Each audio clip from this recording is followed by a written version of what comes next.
client unhappy with the outcome. And the reason is because I know enough to speak in my own voice, to go out of my way to build a relationship with that person before we start talking about details. We need to use our own style. Will we fail if we simply try to mimic men? Yes, because a parrot is never going to be as good as the real thing. Be yourself, and don't be ashamed of being yourself. The fifth point that I'm going to make is waiting to be called upon. What does not work is muzzling ourselves.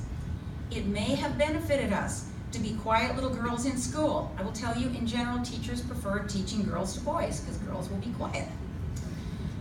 It benefited me back in the disco era to wait for the boys to ask me to dance.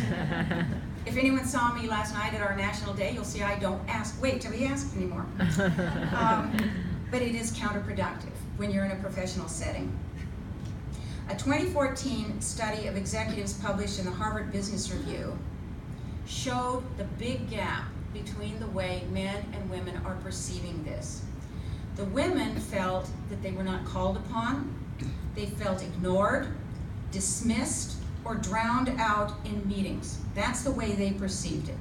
Now they asked the same men from the meetings how they perceived it, and they said they criticized the women for remaining silent even when they had expert knowledge, for being tentative, not articulating a strong and convincing point of view, for not backing up their opinions with evidence. My personal favorite, for allowing themselves to be interrupted. I really like that. The men didn't interrupt them, the women allowed themselves to be interrupted. And for apologizing repeatedly. I was